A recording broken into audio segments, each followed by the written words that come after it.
Hello, and welcome back to Beast Fables, a weekly show where we follow the lives of tiny animals in a massive forest. I'm going to pronounce that differently every single week until I die.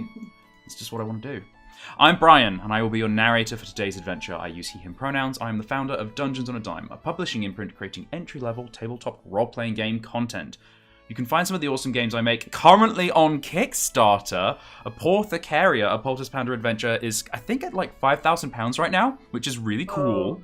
Where you get to travel around the Bristley Woods, which you can see literally on screen right now, like a whole map for you to explore, all these different locations and villages and locks and stuff. But yeah, it's currently on Kickstarter. If you go to Linktr.ee, so Linktree/doad, you can get to the Kickstarter and all the other cool links that I have for the Bristley Woods and the Beast Fables and Dungeons on a Dime, all the stuff I do. Yes. We are currently today playing Adventures on a Dime, which is a system that will be very, very, very soon getting a new 2nd edition update. We're also playing with Vice and Virtue and a bunch of other cool stuff. You can get all of it on Roll20, who are our sponsors. They're beautiful. We love them.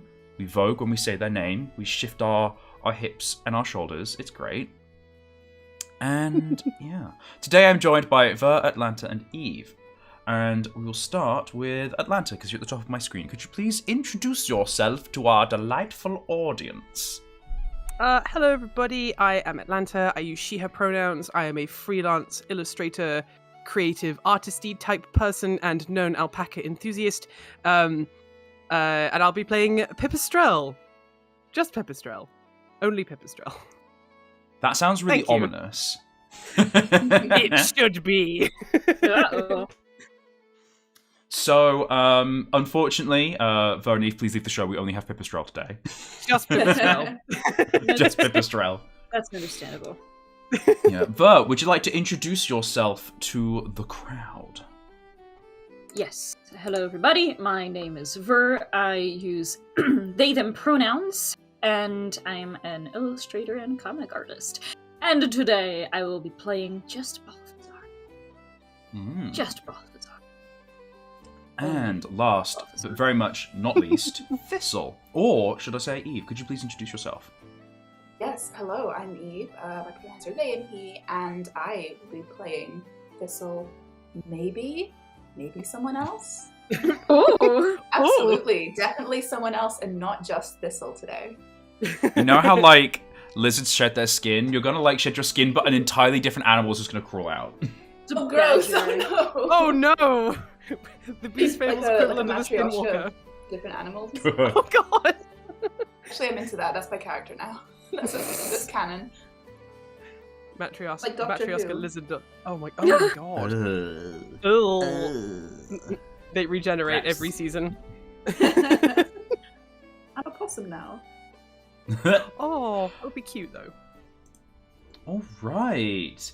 So, should we... Well, first of all, I'm going to remind us of what happened last week. You started in...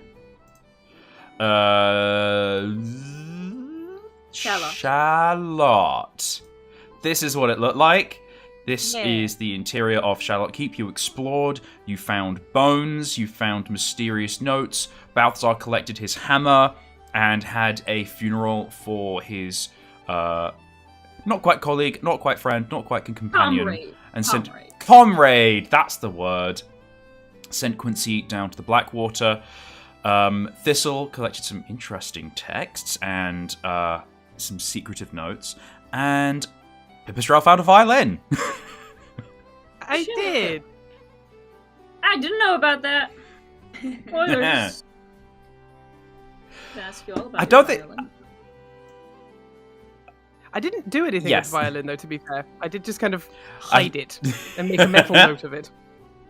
So, you then left the castle and began your journey through to Grinder's Nest, agreeing that, for the time being, you might want to work together. Thistle wants to make their way to Summit, as does Balthazar, to try and investigate the Knowers, a mysterious group of magpies who seem to be manipulating the various peaceful societies of beasts for some unknown end. You made it halfway to said Grinder's Nest. We're looking at the wrong map because I'm beautiful and brilliant. Here we are. You made it about halfway with that little orange notches, and it is at this point that you sought shelter from a growing storm. Rain began to whip, wind buffeted, Balthazar sunk into a muddy puddle, and the others sheltered beneath the bush. This is when lightning struck. A tree was felled, and cries for help echoed somewhere in the wind in the distance. And the three of you, intrepidly, with trepidation, I'm not quite sure, that's a word. Trepidatiously. Trepidatiously. Oh my god, that sounds like bodacious. Trepidatious. Bodaciously make our way to the Yeah. You began to make your way into the storm. And that is where we're going to pick up today's current session. You see somewhere in the dark, in, the behind the wind, behind the lashings of rain, you see the glowing hot red embers kind of making a pillar in the sky of this lightning-struck tree. And somewhere in the darkness you also see, or hear more, cries for help. Well, I would like to use my superior toad vision to see everything. So you see a fallen tree, and... Tree and it's fallen! Yes. I just feel like superior toad vision is our equivalent of, I have dark vision. Yep. Superior toad vision. So Balthazar, you can see that there is a fallen tree, and that overhead the clouds are a roiling black mess, low to the ground and full with the rumbling light of thunder. Yeah, I mean, yep. I think we already knew there's a storm. It's He's gonna keep that one to himself. It's raining. Yeah, there's a storm upon us. Watch out! You can't see it. I can. Only I can with my superior toad vision. Superior toad vision. Balthazar, what do your toad eyes see? A storm. Well, Balthazar is such a himbo. I'm like... Oh my god, Kind of he is! He He guess does. now that he's bigger. Now that he's chunky, he He does was a really exude... manlet. He was a manlet, and now he is a himbo. He's a himbo. He has evolved from manlet to himbo. Yeah. Because we had a Pipistrelle was on Balthazar's back because she was using him as a vantage point. Mm-hmm. So and she showed him where to run. So he's running in the dirt because she was using her ears to, her superior bat hearing to figure out where someone's calling from. So he's just kind of running in the direction that she's indicating. They kind of have a Banjo-Kazooie thing going on right now. Yeah. Yes. Is Pipistrelle going I like. Yeah, we'll hope so. I like to imagine that because she's kind of using her echolocation and her superior bat hearing, she's making noises that she can hear, but it may sound like the tiniest door creak maybe to the other two. That's so cute. Pipistrelle, I'd like you to make a... So you've described it as you're kind of calling out and using your echolocation and also your sonar, so it sounds like it's cunning to me. Or it could be vigor. So could you make a cunning or a vigor roll for me? Your choice. My gut instinct would be to use cunning just because I have a higher die in that, but I think also because she's doing that while also holding on to Balthazar's back, basically. I feel like a vigor roll narratively makes more sense, so... Yeah. Is it just a straight roll? Yes. Okay. Good vibes! Oh no, bad vibes. Or sort of not great vibes. So, Neutral a complication. I'm going to give you two paths to go down. Do you want to get more information and be put into peril, or do you want to pull back and stay safe? Oh god, okay. God, it's not just me who'd be in danger, though. I'd be, leading Balthazar straight into danger. Hey, don't worry. It's what he would do anyway. I was kind of run thinking... in without a single thought in his head. It's fine.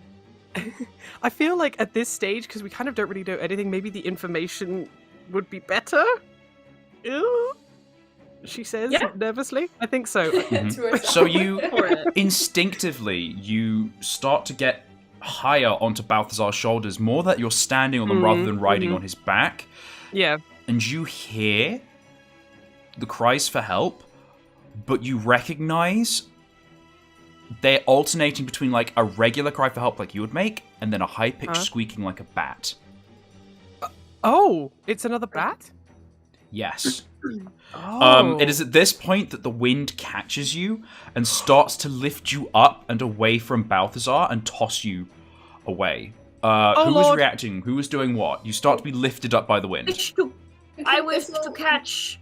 Yeah, sorry, Thistle, go. No, Thistle, Can Thistle see this happening and just kind of like launch themselves at Pipistrelle to try and like weigh them down a little bit? Weigh her down a little bit? That sounds like it's going to be a vigor roll. You're running and jumping. These are skills that you just practice every day. If you want to tag something, you can, but it's going to be a vigor roll. Climbing onto walls maybe to like have a secure grip on Pipistrelle. Yeah, that sounds fine. Roll with advantage for me. Okay, and that's vigor, right? Yeah. My lowest. Oh my god! Oh, complication and a hijinks. So we'll take the complication.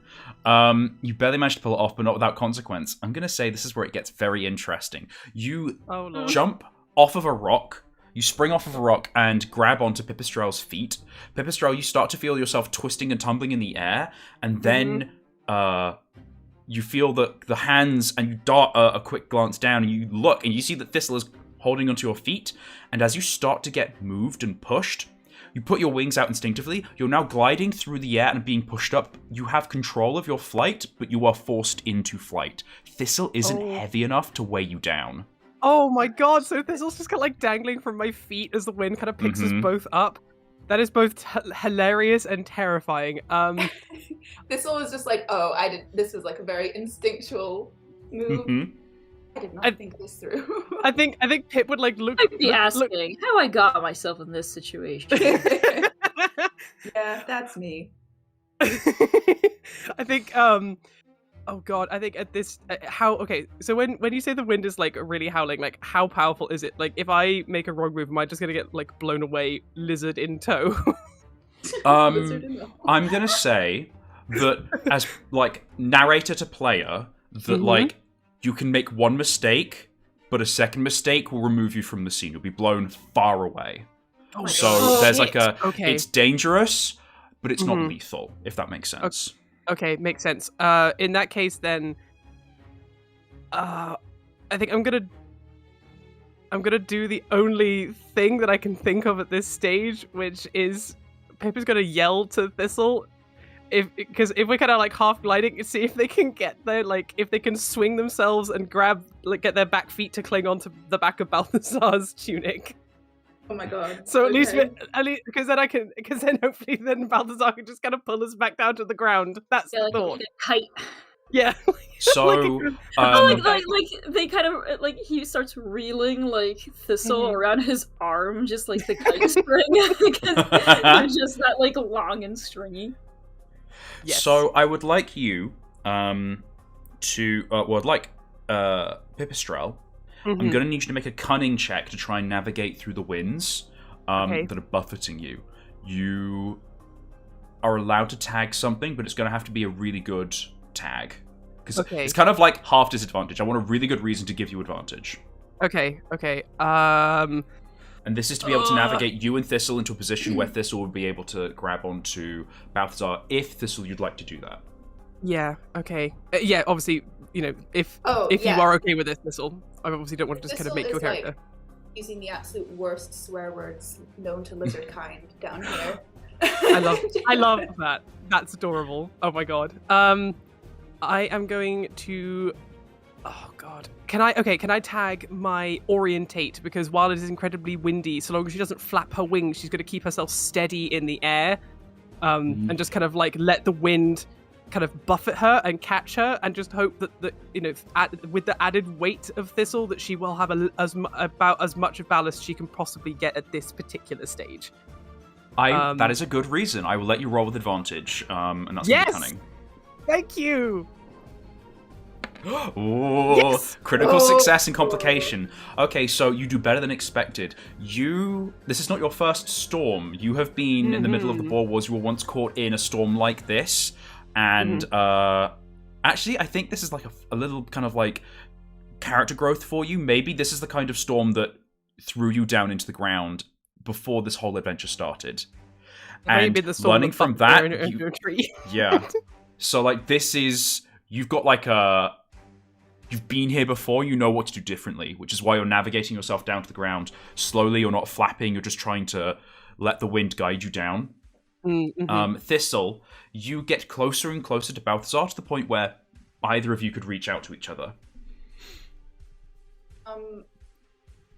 Thistle is like, so also at the end of last session, Balthazar did offer for Thistle to get on his back, and Thistle just kind of like ignored him because he was in a little bit of a huff with him after what he'd said about the guilds. But now that Thistle's life is in danger, they don't care what Balthazar said. They're like scrabbling with their little back legs, trying to hook onto Balthazar's armor as best as they can. But I would like... Oh, yeah? Sorry. I tag Cooperative Spirit. Ooh. Yes. Okay, so I want you to make a vigor check for me with advantage. Oh, boy. Oh, man. Complication and a hijinks. Not rolling well today. You barely managed to pull it off, but not without consequence. A bit in. This is the end of this. Can't wait to regenerate. So, complications normally result in taking damage of some kind or losing an item. Would you like to take damage or lose an item? I'll take damage. Okay. I'm going to say that you take a vigor damage as you go lower, or like Pipistrel is blown suddenly lower than expected, and you smack into the back of Balthazar and his armor. And while for Balthazar, it's just sort of like a little thud, and you're like, oh, hello, friend, and you grab Thistle's legs. For Thistle, this is like slamming into a rock. And you're a little bit dazed. I'm back in my bad books. So, take it as a personal insult. Yeah. I'm just here. It's like, this is actually my Eve's first time taking damage in the game. So do I just move this down to a D4 now? Yes. So you go to your current die in the character sheet. This is going to be a public tutorial, and you would go to the menu and select it, and it would do the thing. It's all cool and fun. Hooray! It's very cool. Damage. So I'd say, with these challenges circumvented, there's sort of like a cinematic moment where Balthazar holding on to Thistle like a backpack, and Thistle holding on to Pipistrel like a kite. Balthazar, you sort of like hop over like a log and then jump over a bit of a ravine, and then the wind blows you and you kind of glide over it. Proper like Legend of Zelda holding chicken. My God. Yes! Only the chicken's a bat. Mm-hmm. It's Excellent. me. I'm the chicken. A bacon. Or a chat. Chat. Yes. You make it over to the sort of like the fallen portion of this tree, and Balthazar, you see where like the lightning has burned and shorn it from the side of the tree. It's like the upper branches, and almost down to halfway of the haft of this tree has just fallen and collapsed. And you, Pipistrel, you're hearing more distinctly these sort of like terrified squeaks of a bat in peril.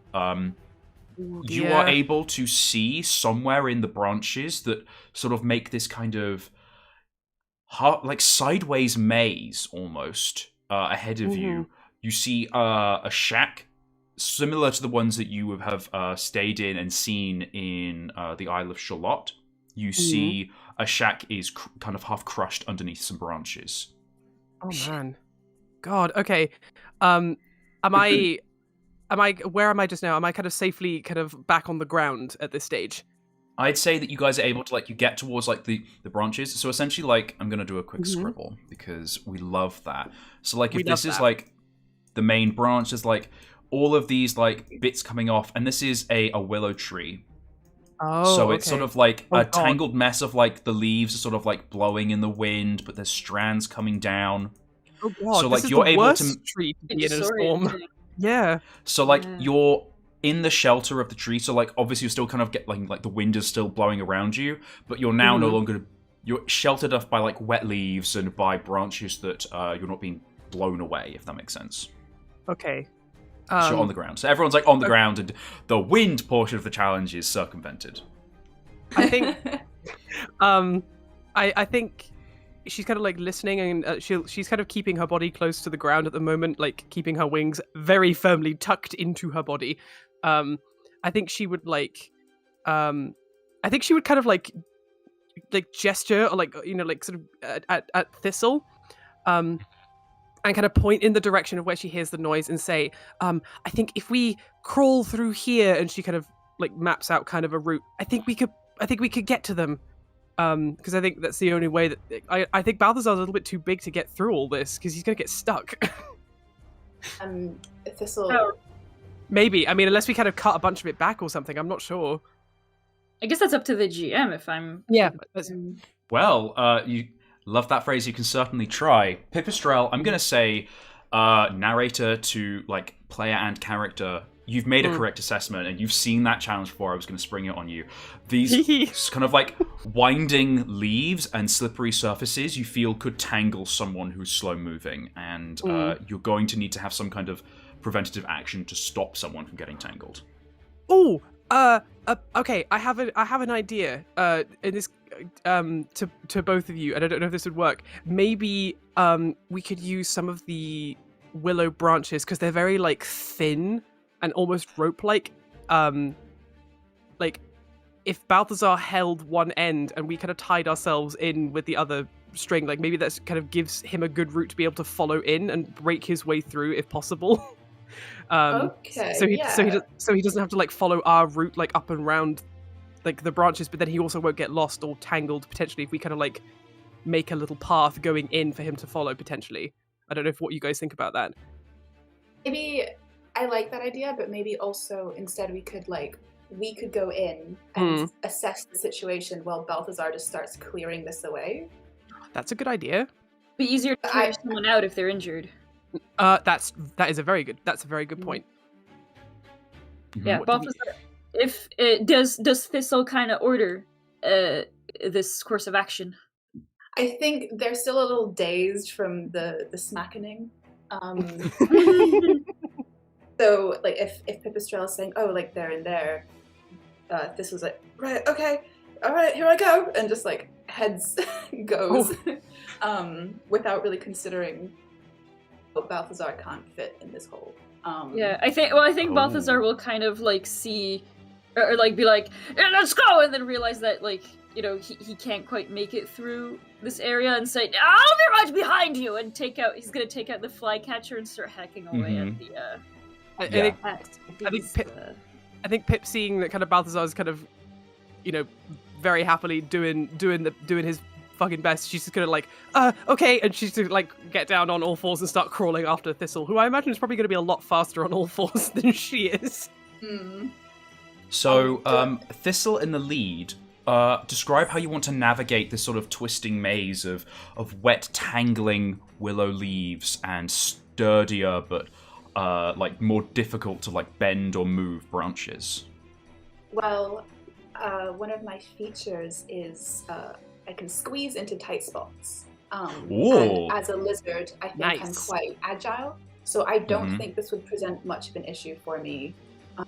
Maybe I would stick to like any drier patches that I could find, because my little claws wouldn't have as good a grasp on anything wet and slippery.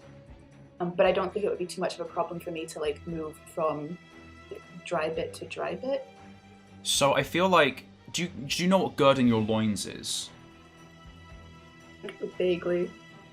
So medieval peasants would like wear loose robes, but when you gird your loins, that's literally you take your robes and you tuck it around your legs and you tie it, and it looks kind of like a big nappy, but like it keeps all of the clothing out of the way. I feel like Thistle, you just sort of like, you stumble forward, you get into like the shelter of like the leaves and the branches, and you go, okay, you should just gird your loins and then just start nimbly diving through and finding a path. You don't necessarily leave a path to follow, but navigating through these branches is no challenge for you like this. Yeah. Yes. Pipistrel, how are you navigating through the branches? Balthazar is hacking his way through and following you guys, but it will take him longer to get through. I think slow and steady, slow and steady.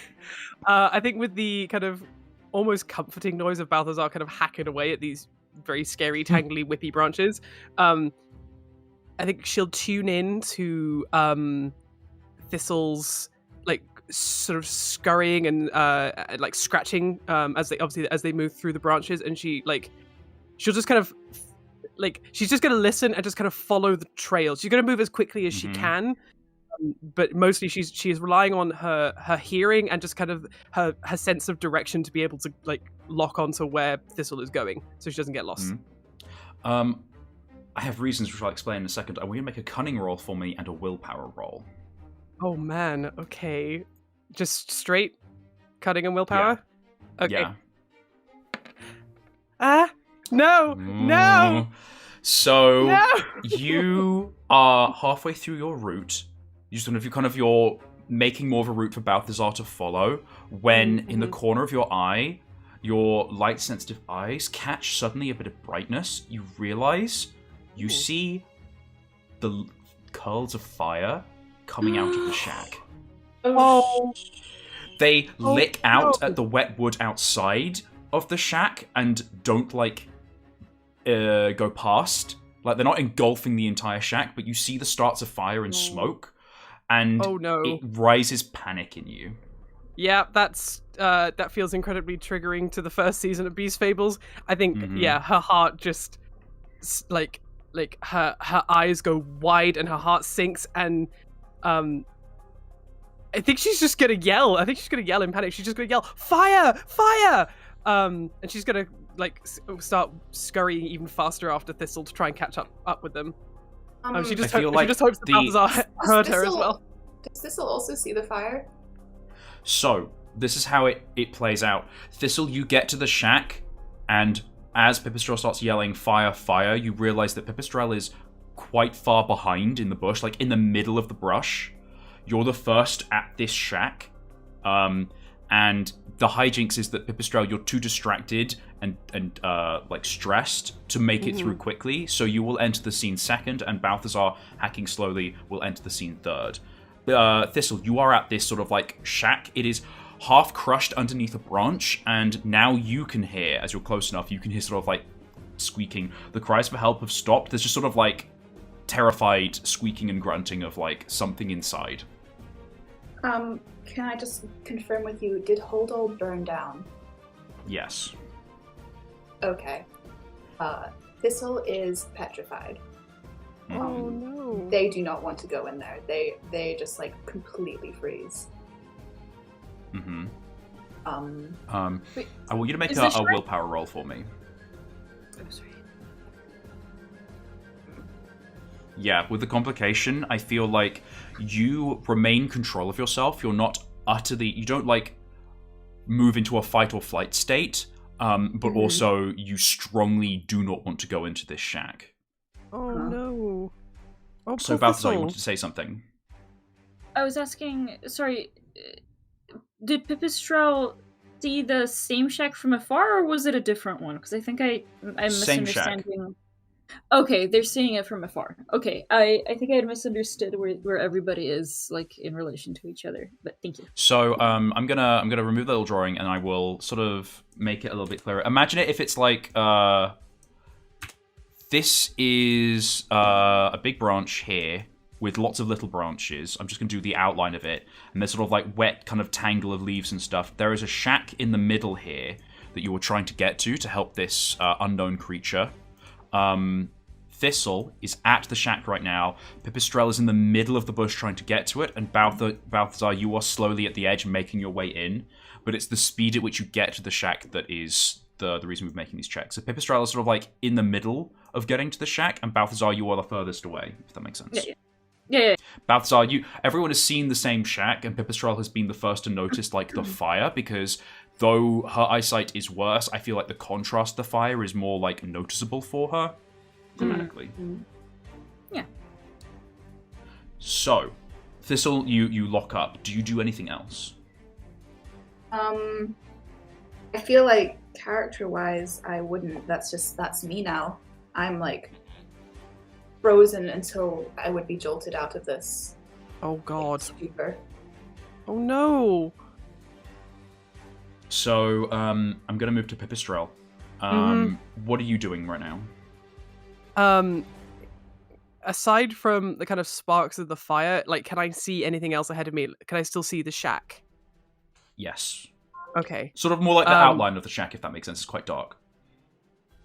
I think. I mean, can I see that? Can I see the kind of thistle is like not really moving, or is it just too dark to see their outline? Or are they maybe potentially? Could you repeat that question for me? Oh, sorry. I was asking, like, can I see Thistle standing outside the shack, not moving, or? Yes, I feel. Yeah, so like thematically, I feel like there's like the slight glow of the fire from like a window or something, and you sort of like you can see the silhouette of Thistle, and where they were moving, they suddenly just like freeze and are backed up against a branch, and you can see that.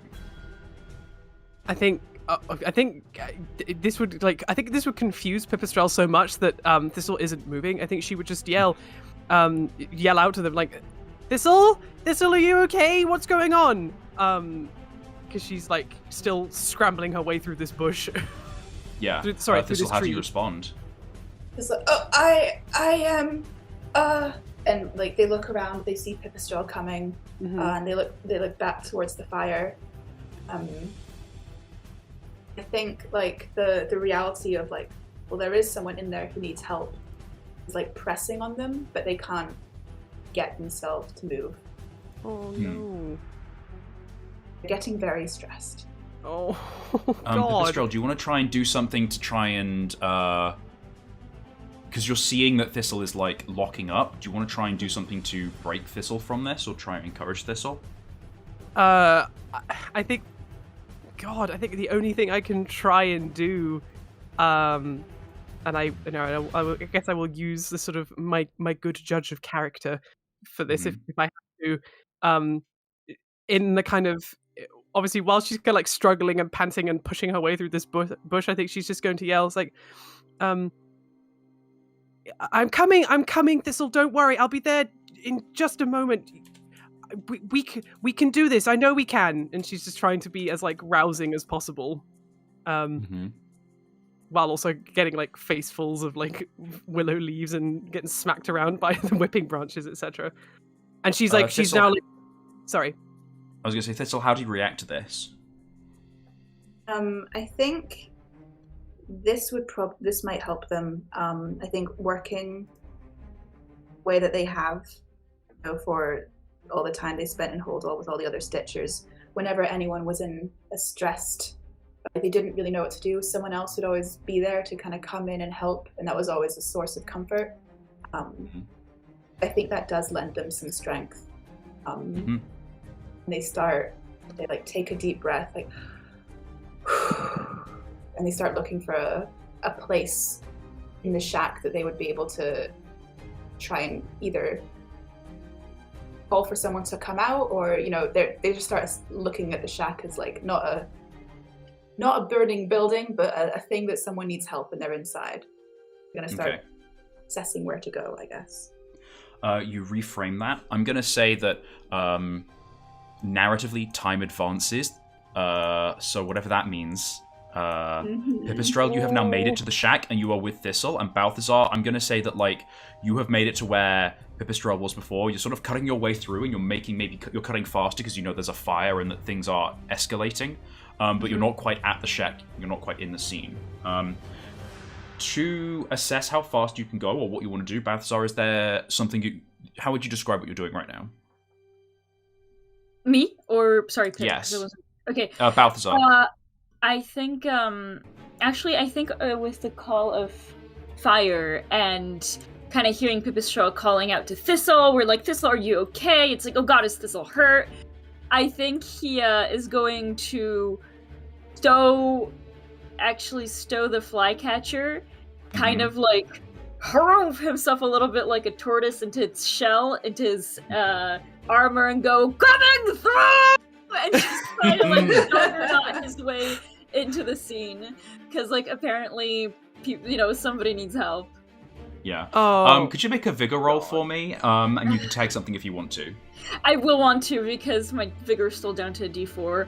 Oh, I forgot. Yeah. I will tag my compassionate demeanor because he's like, somebody needs help, and just he runs through a wall. Like, I feel like God. it's going to be a straight roll, but you get to roll willpower instead. Thank you. I will try that. God damn it. Complication. You barely managed to pull it off. I'm going to say that you will enter the scene sooner than you would have before, but you're not in the scene yet. Okay. So Pipistrel, you make it to Thistle. Thistle, you are assessing the scene. I want Thistle, this is something that relies on senses. Could you make a cunning roll for me? You can tag something if you want. I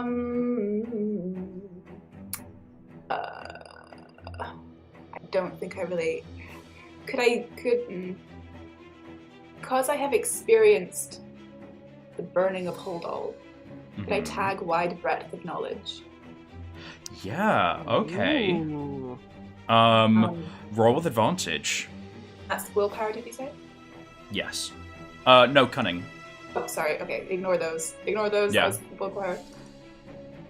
A complication and a success. I feel like this is coming from like the encouragement as well from Pipistrel.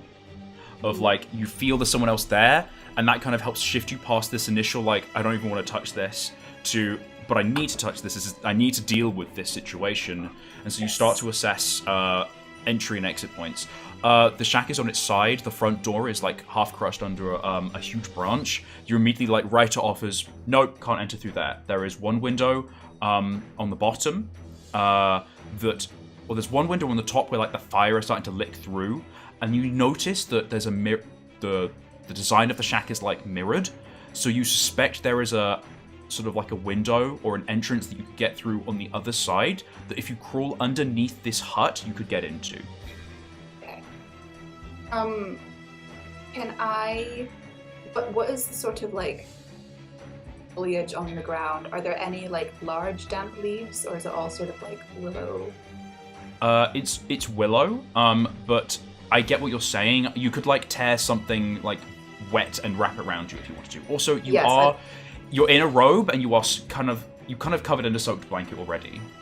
Yeah, okay, that's true. I'm gonna put my hood up then. Put my hood up, tuck my tail firmly under my robe, and off I go. So you crawl into this shack. You enter into the shack through this like underneath window, and I think Pipistrel, you can sort of nestle into this space as well if you want to.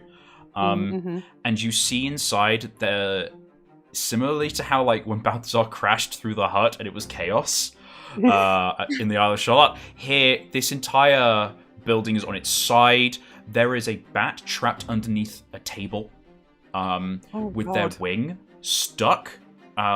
There's sort of like a bookcase leaning against this table as well, so it's properly like wedged, and they're trying to like pull themselves free, but they can't. They don't have the strength.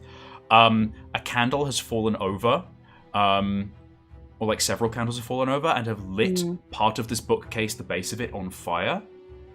And the rest of this house is a mess of like chests that have fallen over and like a bed that's kind of collapsed. I won't say a bed. It's more like a hammock, and it's just dangling from like the ceiling against the side of what is now like what could be described as a wall, but is the ceiling, if that makes sense. Like everything's just chaos. Oh god, okay. I guess the first thing that Pip would do in the house would be to go over to the bat and just and see if they're conscious, I think. They are very conscious. They are struggling.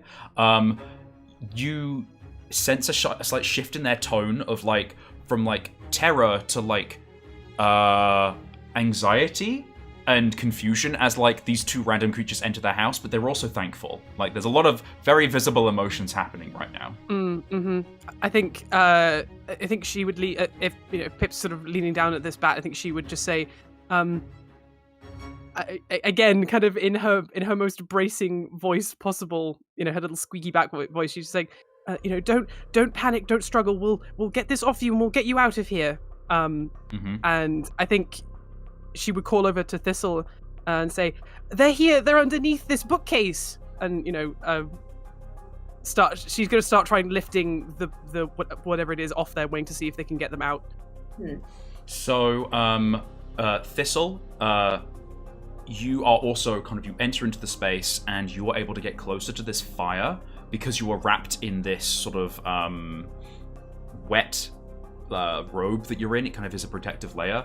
Pipistrelle, you aren't able to approach the you could try and help, but Thistle is going to have to be the one to try and shift this right now because they're the only one who can get close enough to really properly push this. Gotcha. She'll go to the other end then that is further away from the fire and try and lift that side of it, I guess. Could I tag Cooperative Spirit again to try and see if we can lift this together? Yeah, I feel like maybe Thistle, you sort of take a step back while Pipistrelle is comforting this trapped bat, and you go, right, I need to push here. Pipistrelle, you need to go push here, and then you kind of rush in to sort of push. So I want you to make a vigor roll for me, and you have advantage. Oh boy, well, I mean, okay. Oh! You do better than expected. The narrative describes how things go in your favor. I'm going to say that you push and you shift, and the bookcase and table start to shift slightly. The bat isn't free, but this is progress on the way to getting it free. Amazing. Okay. We need a large toad man. Need a toad man. Oh, he's on his way, but it's up all up to Ryan.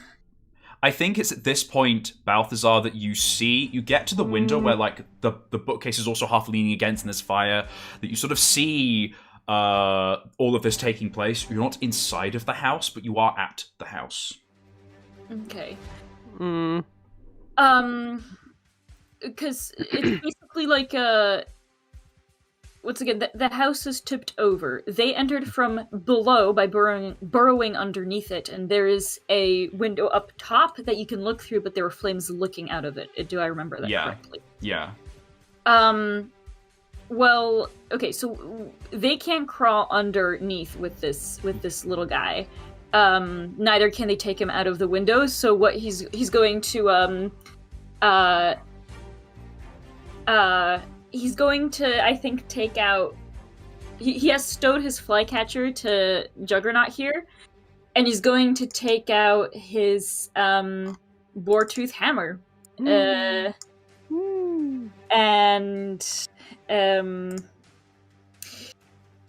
he's going to use it basically as, the way you would a crowbar or a pickaxe. Yeah. To wedge it underneath the presumably the walls of this hut are made of planks. I just kind of assume. Yeah. Basically to start prying an opening in the side so we can get this creature out, this little bat out as easily as possible. So he's just so actually because this is all of this is on its side. I feel like there's shingles on the roof, and you start just plying off the shingles of the roof to make a hole in the roof. So that it is the side that they can get. I can literally just use the hammer like a sledgehammer to... Yeah. Yeah. Awesome. Yeah. So he's just gonna start doing that. I want you to... I think just it sucks. I was going to say, this sounds like a vigor or a cunning roll, but both of those are d4s for you. I'm sorry. Both are d4. No, but I will just say that before he starts doing that, he's just like, "Don't mind me!" and just slam! Slam! Yeah. Oh my god. It must be the most disorientating night of this poor bat's life. Yes! Oh my god. I feel like Pipistrelle hears that yell and then the just huge shudder. Balthazar starting to lift stuff. But I think instead of making her go "Oh my god, what's happening?" I think she's just "Oh thank god he's here." She's just so happy that he's here. We have some muscle now. We have a strong boy. Muscle. Yeah. I'll make this a vigor check, and I'll tag do-gooder because he's basically being a fireman. And he's prompted to undergo this kind of physical activity prompted by we have to save this person. So that's going to be a vigor roll with advantage. And both scores, so I'll take that complication. Thank you very much. Hijinks complication. You barely managed to pull it off, but not without consequence. In this situation, do you want to take longer, or do you want to put yourself at risk? Slow and steady. Mm-hmm. Hey, they still it's need to taking get time. They still need to feel get like that little guy out of the. Yeah. Yes, he's trapped, or they're trapped. So I'll take longer.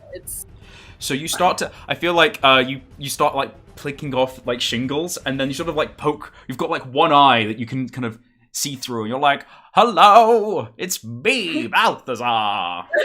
Well, I mean, he's not like all might, like I am here or anything like that. Like he's he's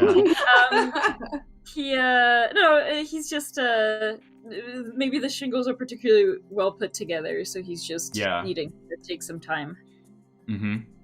And also, I think he wants to make an opening large enough for, like, we don't know what state this bat is in, if it can, like, furl its wings down. Like, bats can get pretty sizable with their wings furled out. Mm-hmm. So I think he's wanting to make a large enough opening, so, like, with the intent of, I will be carrying this guy out, because he's a knight. So, he's going to be saving this little fella, because he does all the heavy lifting, literally, like, when it comes to other... He has to princess lift this bat out of here, like exactly. He did all those months ago. Yeah. So, exactly. Inside, Thistle and Pipistrel, what are you going to try and do to get this burning bookcase? The fire is spreading faster and faster. Inside this dry, weatherproof space, what are you going to try and do to get this poor bat out? I have like nothing in my inventory that would be of help right now. Yeah, I don't think I have anything that could be used as like leverage or anything. I mean, oh god, what have I got? Yeah, nothing. Well, here's sorry to kind of game you question or incur on your guys' decisions, but would it be possible for anyone to help Balthazar and in that way let him enter the scene sooner? Because he's just the one with the muscle. I think because Thistle is the one who, like, they are soaking wet right now, so they're less likely to get, I guess less likely to get damage from the fire, whereas Pip is extremely flammable right now. I mean, she could crawl up onto the ceiling and start helping Balthazar by pushing shingles off the roof from the inside. This building is tipped over sideways. He's coming. Oh, sorry. Yeah. Yeah. Sorry, go. Like you are correct. You would be crawling onto the ceiling of the hut, but it's not the top of the building. Yes, it's not actually the ceiling. It's the ceiling on the side. Yeah, sorry. I misspoke. No, just so. Yeah. But I don't know. Thistle/Eve, how would you feel about that? Because I also don't want to leave Thistle alone with a fire and a bat. I think like Thistle wouldn't think to or they might think to leave to help Balthazar smash his way through the roof, but also like in their mind they are helping this person, and it's like I'm gonna be the one to get this person out now that I've committed to it. I'm not gonna let someone else have done that. I ain't sharing my glory. Yeah, this is what I'm gonna do, so that's totally fine. I'm not sure. So Pipistrel, while not Pipistrel, Thistle. While Pipistrel goes and helps Balthazar, what do you want to do to sort of like have your glorious, mysterious, helpful poultice pounder or helpful like Stitcher moment?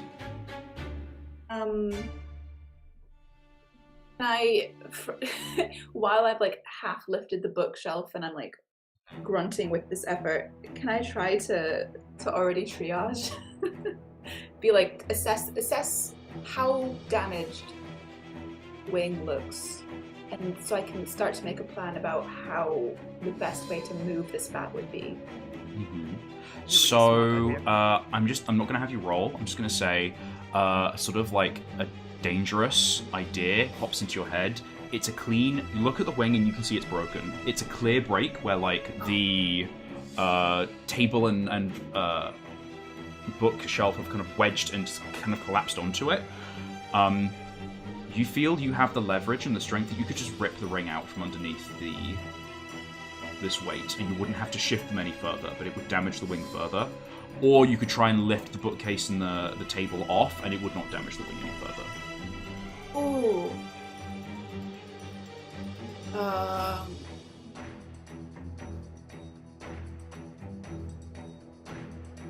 those are some tough choices. Yeah, I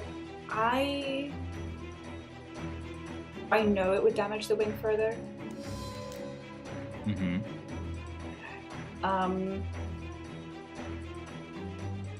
I feel like character-wise, in effort to help this person immediately, Thistle would let's rip it out. Get faster. God! So cool. I would like you to make a vigor roll for me. Can I tag anything? Yeah, if you want to.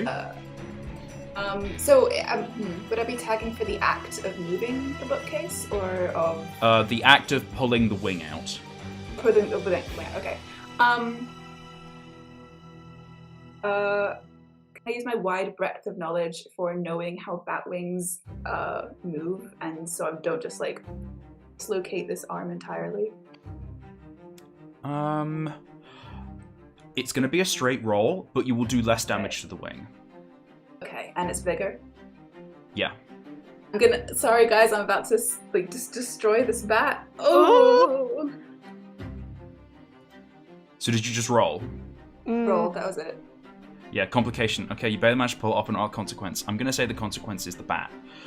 You're like, to the bat who is still conscious, you're sort of like, okay, you need to shift here, move here, I'm going to pull. And the bat's like terrified, it just follows your command. You have this sort of, as doctors do, you have this very authorial presence. The bat shifts, you both brace, and the bat pulls, and you pull as well. There is like a... It is sickening. There's like a crunch, crunch, crunch as you pull the wing out. You try to extend the wing as much as possible so that it's not like different angles. But like, as opposed to having one break, now the wing has multiple breaks. Oh, Pipistrel, I'm only sorry. you hear this high pitch, kind of like a wail of like, oh! And oh Lord! the bat is free, but just passes out from the pain. Oh no! Oh I'm God! sorry. I'm Got sorry. dead weight on our hands. I think I feel like I think Pip just kind of tries not to think about what Thistle had to do to get the bat out. It was like they had to do it to get the bat out. It's better that the bat is injured, not dead. That's like, and she's just gonna go back to like she's like kicking shingles off from this like wall ceiling. Yeah, so back to Balthazar. You are pulling wall shingles off. I would like you to make a vigor roll for me.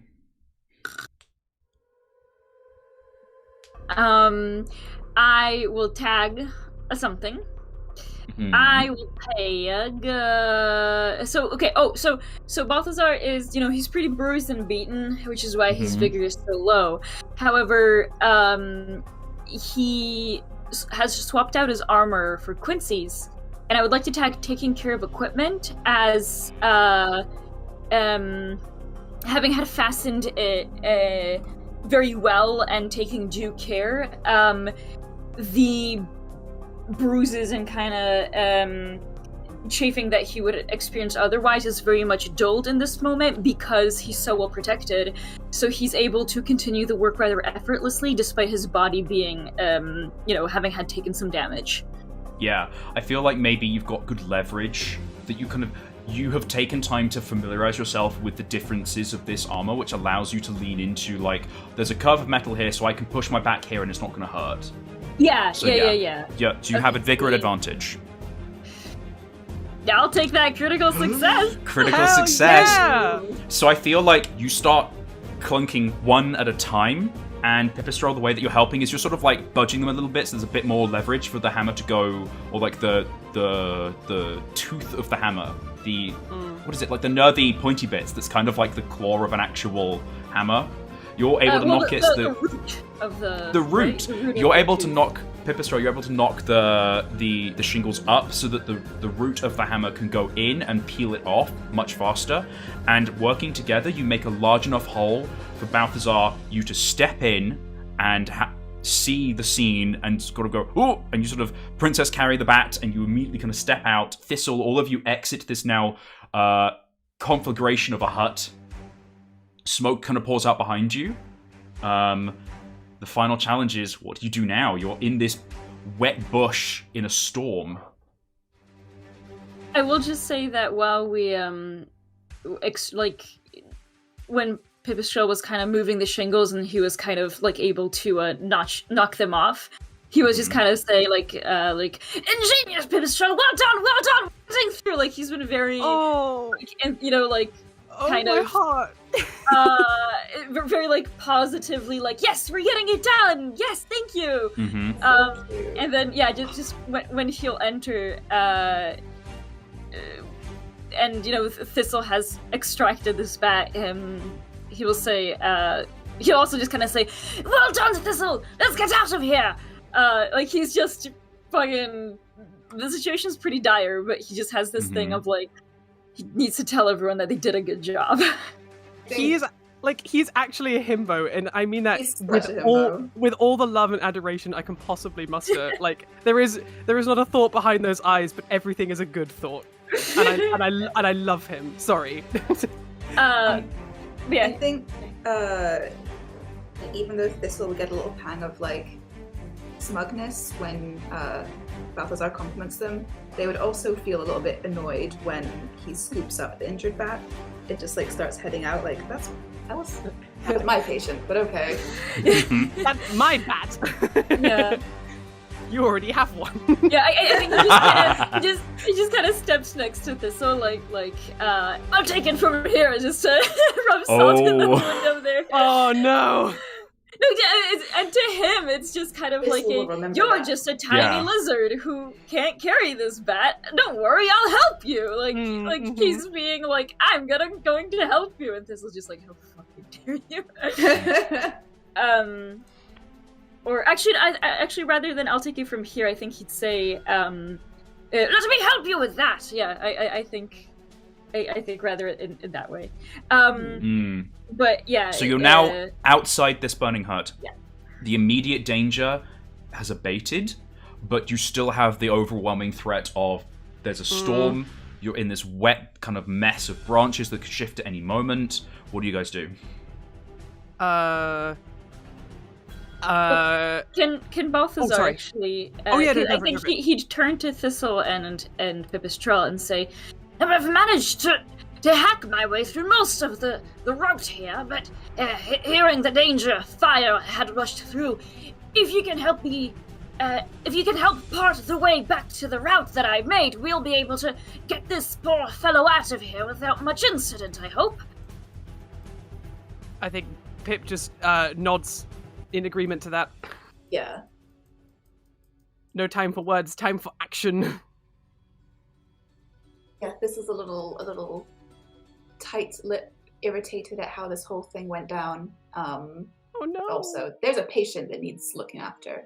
So they're gonna follow Balthazar's lead and try to is it just leading him back out or clearing the path? It's just kind of, I think, because he managed to, like, hack his way to half of the way here, and then he did the juggernaut through the rest. Yeah.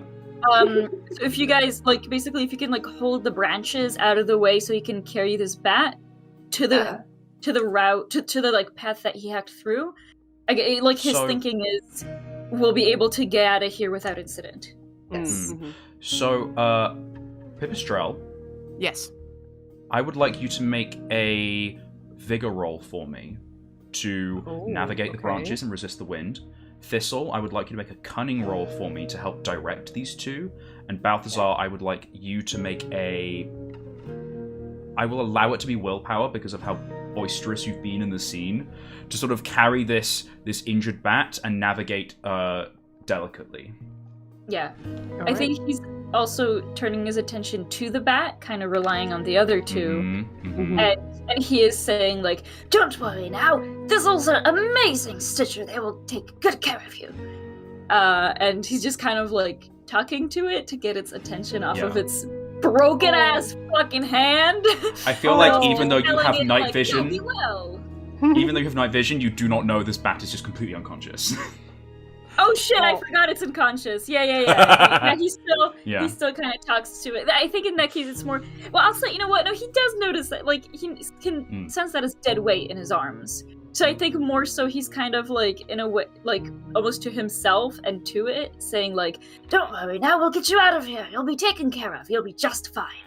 And I think in a way because like he doesn't want this to end like Quincy. Oh God, Ver! Why did you have to make it so real? And he's just like, like you'll be fine. You'll be fine.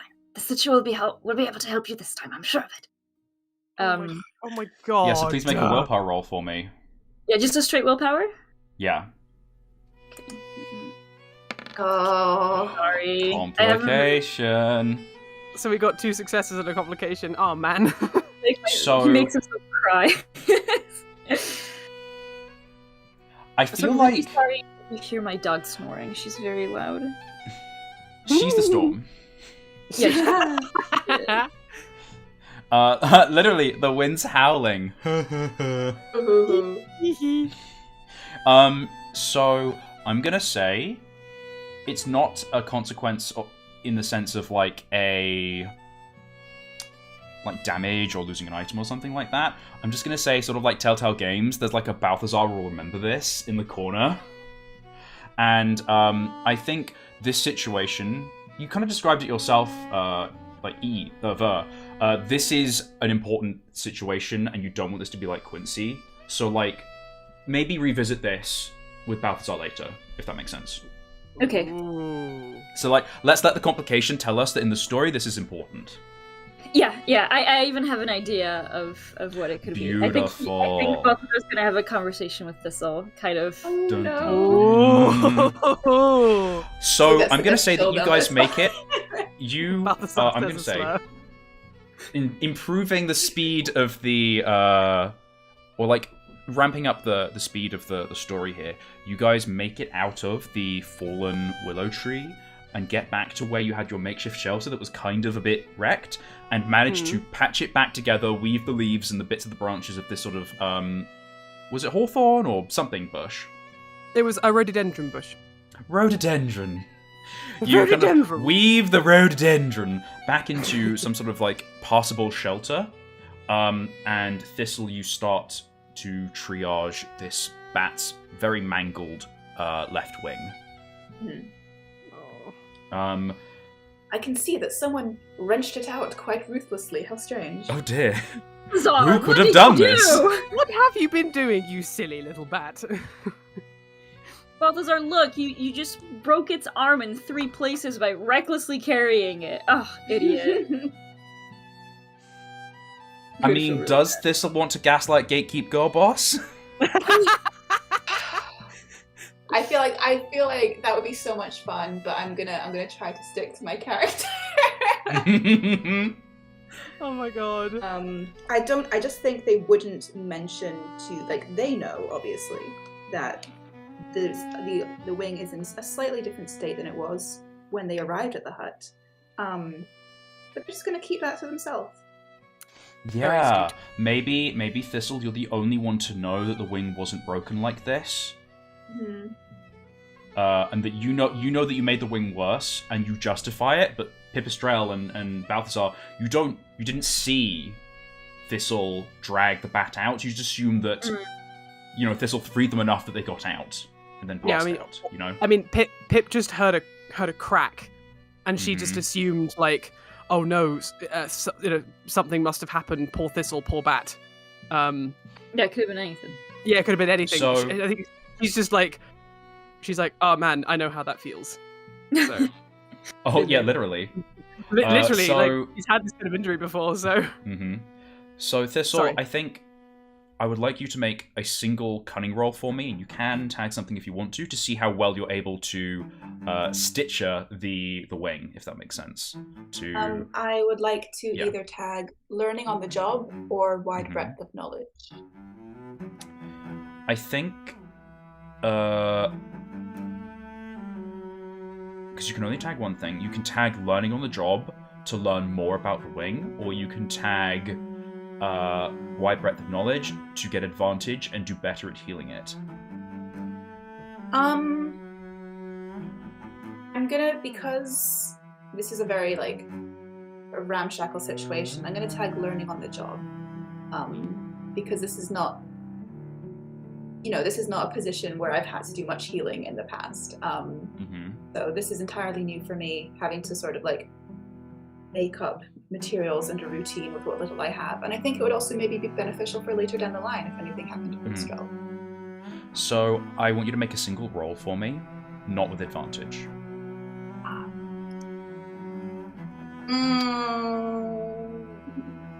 You barely managed to pull it off, but not without consequence. I'm a really good stitcher. Well, you're getting better. You're getting better. You get I'm gonna say Balthazar to like cut a bit of young, fresh rhododendron, like a thicker branch, and strip the leaves so you can stretch the wing out.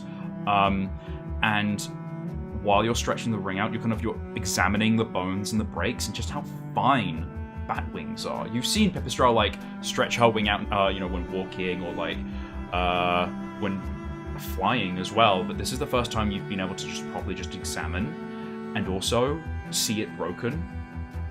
And in a moment of fascination, you just move the wing slightly the wrong way and you make the break worse. And it's kind of like you kind of got to break to rebuild, or not quite like that.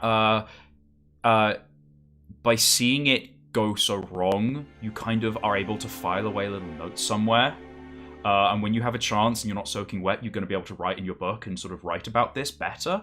But you, in the process, did make the break worse. It's not awful. This isn't lethal, and you have bound the wing. But like, this is It's been a day. Get a load of You this. definitely The didn't past swear a 48 Hippocratic hours. oath. Past 48 hours have not been good for my ego.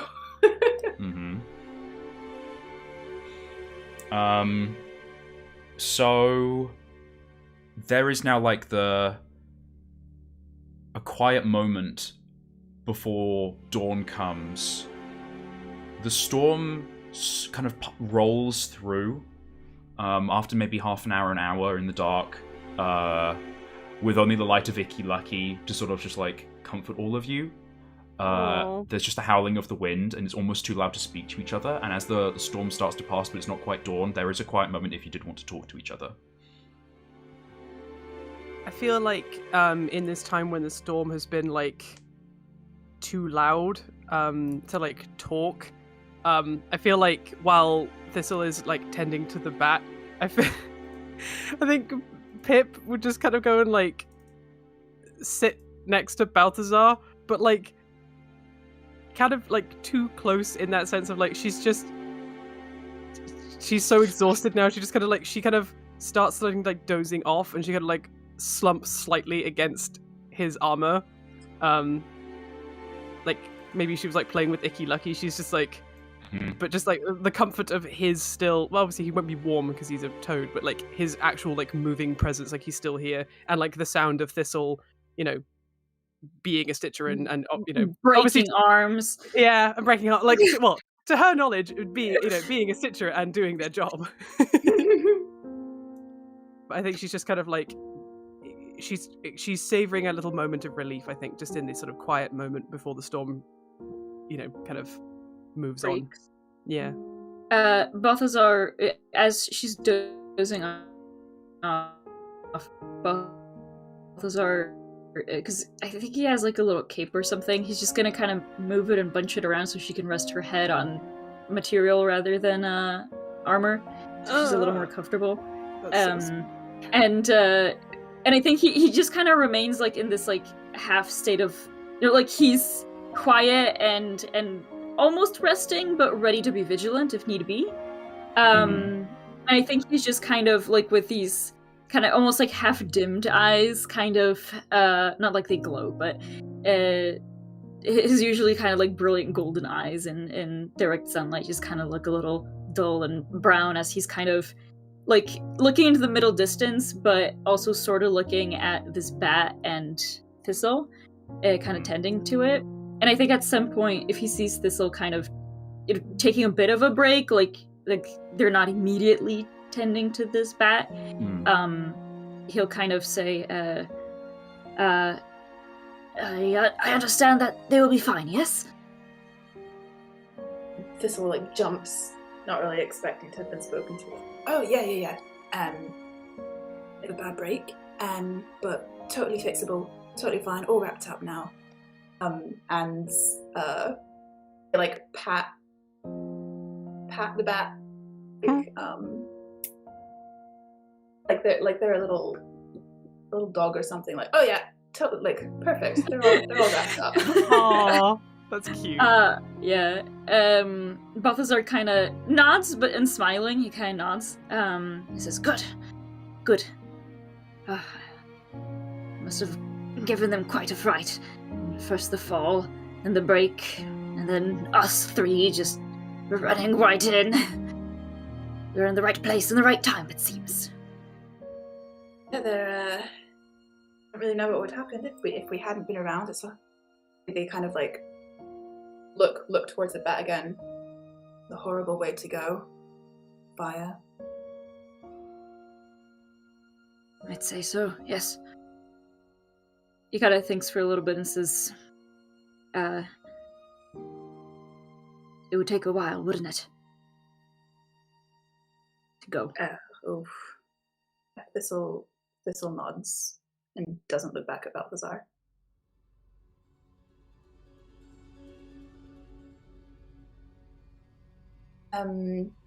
Think. Oh, sorry. Because I think just after a moment of pause, as they're kind of thinking about, like, death and going. I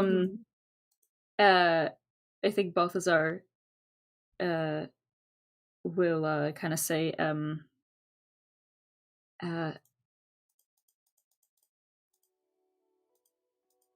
it's a strange thing, isn't it? Our bodies are made to heal, but they're so prone to die.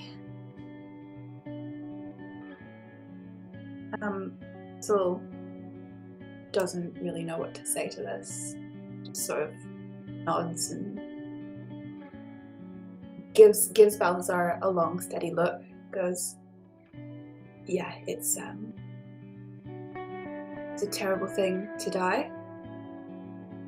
Then maybe like unnecessarily they add, it's a terrible thing to kill as well. Balthazar nods and says, I would agree.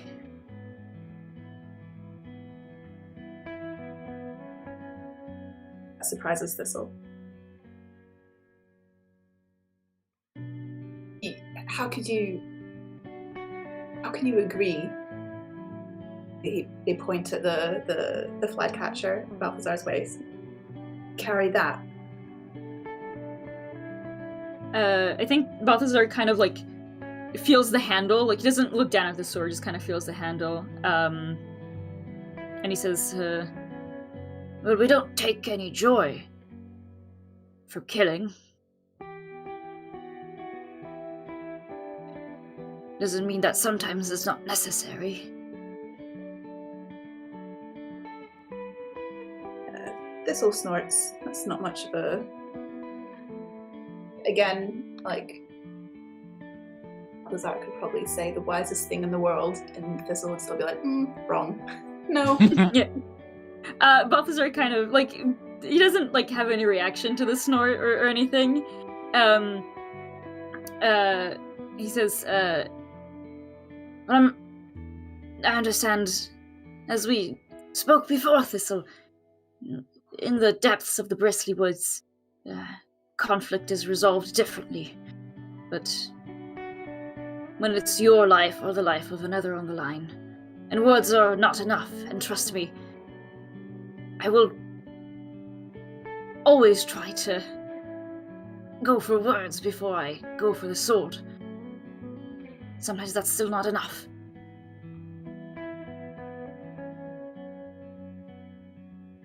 And I will choose to live than to put my life down in those moments. Perhaps that's selfish of me. I think this does get through to Thistle a little bit. But in those terms, like, it would also obviously be the one to live in a situation. They're slightly cowed by this statement. They don't reply. They just kind of turn back to tend to the bat again. I think when they turn, Balthazar's like, I apologize. I thought that you had finished tending to them. Sorry to take away your attention. Please, give all that you can to this one. I hope that they make a swift recovery. And I imagine they will under your watchful eye, yes? Yes, hope so. He kind of chuckles and kind of moves his shoulder a little bit to kind of, like, slightly prod the sleeping Pipistrel, not to, like, wake her up, but to kind of be like, because he's going to talk about her, and he says, well, unless they're anything like this one here, she certainly did not follow the instructions of the nurse who took care of her, and that wing took quite a while to heal in the end, but I think that they'll be fine. Thistle sort of like has their hands busy, but sort of like looks a little bit over their shoulder and goes, "How do you know her? What? How? I've never seen two traveling companions like you two." Well, it's a bit of a long story, very meandering, much like the adventure that we went on, but it all just started with the aftermath of a battle where Pipistrel was hurt, and I had lost somebody, and we were both recovering in our own ways, and my superiors asked me to escort her back to her home. We never ended up getting there, but we met many amazing beasts on our way and uncovered a whole adventure worth of stories and beasts and conspiracies even. I think few things bring beasts together quite as a good adventure, wouldn't you say? And he kind of thinks for a moment and says, and I'd say that we probably have one ahead of us. All the way to the summit. Wouldn't you think so? I hope not too much more of an adventure. I've had enough of that. At this, Balthazar just kind of gives a hearty laugh. Like, it's hard to say if it's like a, oh, you're right, or like a, oh, you're wrong. It's a very ambiguous, hearty laugh.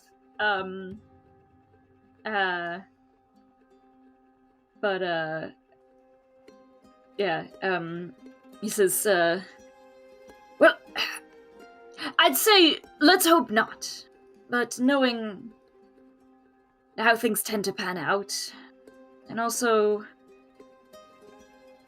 the more dire backdrop of how we have all found ourselves here, I'm not sure that we will be given quite a easy route or easy path to walk. Things are afoot out in these Bristley Woods, and I think we will not be spared seeing the consequences of whatever's happening out there right now, for better or for worse. Once again, Thistle is kind of like creeped out, like awed by what Balthazar says sometimes, but also like a little unsettled. They just nod and return to working on the bat. I think you've bound the wing, so you've set the wing again back in place. If you wanted to, you could use some of your of the various poultices that you had taken from Griselda's office that are antiseptic and stuff like that. Yeah, I think I'll do that, especially if if there's any, further exterior injuries rather than just like a broken bone, I want to make sure everything is wrapped up as best as it can be. Yeah. You apply like a kind of like a waxy mixture of very medicinal smelling ointments that you think are antiseptic to the wounds. You don't use all of it, and you make sure to like use separate little claws each time so you're not contaminating the main pot. And occasionally the bat kind of twitches and groans, but then falls back into like a fitful, unconscious sleep.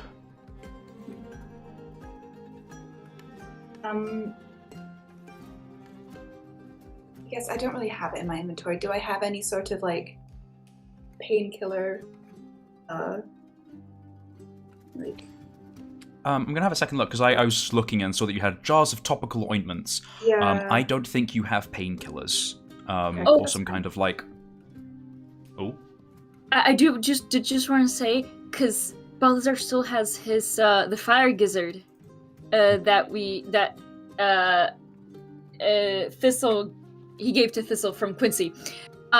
He would have offered it to Thistle to keep the bat warm. Unfortunately, it has been much too long. It is now hard as no. Oh, I'd have to. It's hard as rock and is cold. Oh, okay, because they'd have to boil it, right? Yeah. You Okay, have okay, to. sorry, I forgot that it was. I feel like you'd have some kind of quite beastie sounding way. You have to like rebirth it or something, or rekindle the fire within. Mm-hmm. Can I ask, is there any sort of mystical shape this fire gizzard takes? Like any sort of fantastical design on it? No, it's quite strange. It literally looks. It's to the touch. It's kind of rough. And it's circular, small. In your hands, it's quite large, sort of like an egg, but flat and kind of like a liver. It's really gross. When it's soft, actually, you've never actually felt it when it's soft and gooey. Balthazar has, but Thistle hasn't. You've only held it when it was either really hard and warm, or now like a stone. I'm curious. I have a fire gizzard in the shape of a monkey's head, so I was curious. Oh my god, that's so cute. Yeah, I instantly think of ones because I got one a fire gizzard, if you will, in the shape of a heart before, like a little, the way that we draw hearts, not like a not correct heart. So in my head, it always looks like a little heart. He's just. Oh, I love that. Sorry, that was just curious. I feel like Balthazar, what was your fire gizzard's shape? And what was Quincy's fire gizzard's shape? So yours was a heart. It was a heart, Quincy's and Quincy's is just a round.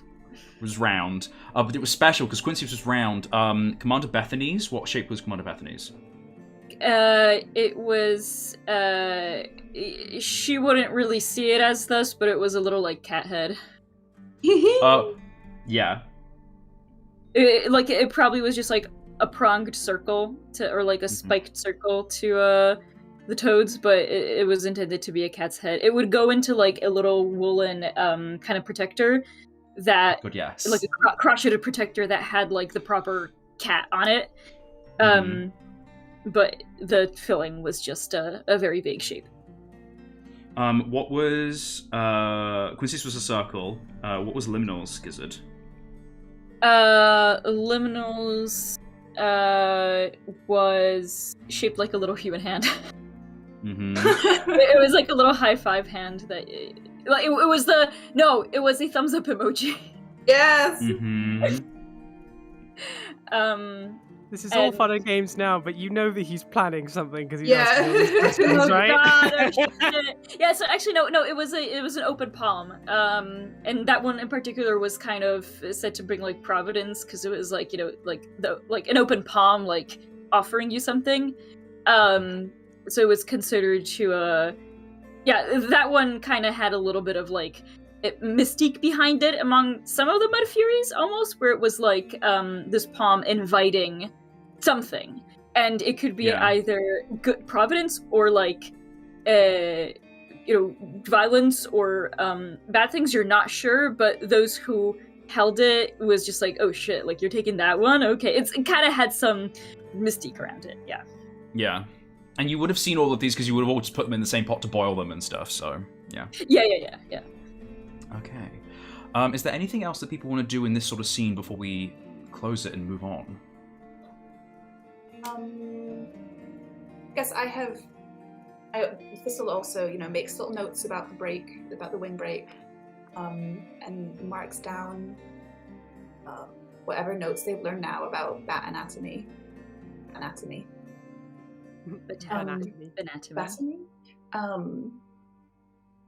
Just quietly. Oh, I was thinking about. I was like, is it botanomy? You kind of wring out your robe and make some notes. I'm gonna say, you guys, I won't do damage, but you guys can't rest. This isn't restable conditions. Fair. Okay. So we don't. Does it count as like that break where we can regain a dice, or? I will say, each of you can raise one die by one size. I will say this counts as a breather, but you're not able to have a short or like an average rest or a good rest, if that makes sense. Okay. Yeah. And this is because you're all soaking wet and cold. You don't have like a heat source. So like Thistle, you're feeling achy. Balthazar, as a cold-blooded creature, you're very lethargic. Pipistrelle, you're sort of a little bit shivery. Mm-hmm. It's not ideal. I will say that like Balthazar's kind of like, he's trying to stay alert, but I think he's too tired. But every now and then he wakes and he asks how the bat's doing. In this like half kind of almost like concussed way, like yeah. And then if Thistle's able to assure that the bat is fine, he kind of dozes back off. Sorry, just for the rest. So I just move one die up to a notch. Is that what it is? Yeah. So you move one die up a size. So for example, from D4 to D6, and you can't raise a die above its base size. Okay, cool. Thanks. And Pipistrelle technically wasn't in the scene, but I feel like having a nap counts. She was in the scene, but like I felt like it was much more important that those two have a chat. So I just thought better that she just kind of she's lying against Balthazar, and she occasionally like it's almost like when her name is mentioned, her ear twitches. She's like, you see the little ear go like. Or it's sort of like when they roll the credits and it's like a kid's production of on a stage. It's like, so and so as Romeo, so and so as Juliet, so and so as the tree. That's Pipistrelle as the napping bat. Yes. The prop. I was a prop. So morning comes slow and not necessarily warming, but like Thistle and Pipistrelle, because you're sort of like in this sort of sheltered space, the light is sort of omnipresent and just sort of rises around you, as opposed to it being like a streak of dawn or something like that. And you realize that the rain has turned into the very slow dripping sound of water slicking off of the rhododendron leaves. And you're able to poke your head out of the shelter and realize that there is now a surprisingly, like after all big storms, a surprisingly radiant, just dark blue sky around you as the sun starts to rise around the green wall to the east. Ooh. Balthazar definitely is going to be out there wanting to catch those first rays of sunlight just to warm his cold-blooded amphibious body. That's a very good idea. I think Thistle kind of creaks out as well and just like stretches in the morning sun. I think Pip she takes her hood down and starts like fluffing up her fur like around her face and her neck and everything, and toasting it in the sun. She obviously doesn't need to warm up her blood, but nice to warm up the fur on a nice morning. Yeah, I think Balthazar will just kind of like, because he hasn't had a chance to he's been traveling with other cold-blooded creatures, but never when he was with Pipistrelle, because Lutzen was a rat. So I think he kind of just like, as he's taking in the sun and Thistle's there also kind of warming up, he kind of turns to Pipistrelle and says, I do envy you. warm bloods with your fire gizzards and all. To feel like this all the time, even in the cold, must be quite nice. She laughs and she kind of rubs her two little bat fingers together. Obviously warming up the blood, and she kind of just puts them on Balthazar's cheeks. Just be like, it does have its advantages, and she just kind of transferring this heat that she's made onto his face. He gives out a pleased croak. Oh, that's so cute. Well, like a purr, but it's a croak. So you know when you squeeze your fingers and there's that sort of pale, bloodless kind of space left behind. Yeah. Mm-hmm. It's kind of the opposite of that with you, Balthazar. There's sort of a little flush spot that disperses into your face. Oh, yeah. As the blood starts to warm and then cool down again. I think after she's done that, after having the satisfaction of making Balthazar do a little happy croak, I think she would go to Thistle. She's not going to do the same thing though. I feel like she kind of just smack her. Yeah, it's smack a little. What are you doing? Don't fucking touch me. Touch me. Yeah.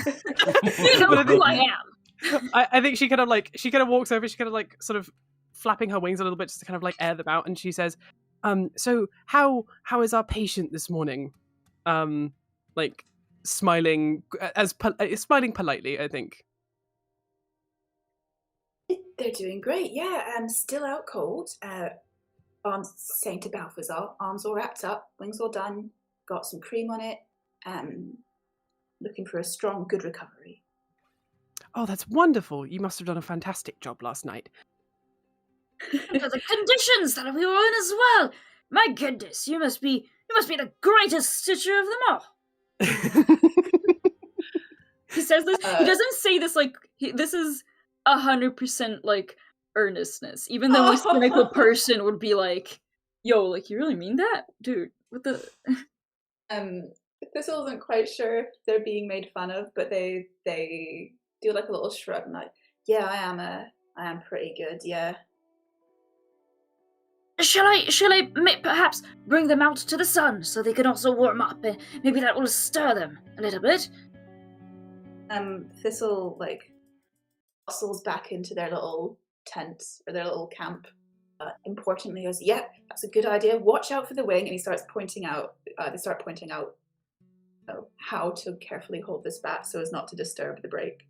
Yeah, Balthazar will absolutely defer to their instructions and gently carry out the bat, so even in its unconscious state, it too can benefit from some of this warm sun. I feel like all of you are kind of... It's late October and it's very cold outside, but when you're in the sun, there's that lovely prickle of warmth and all of you are just steaming.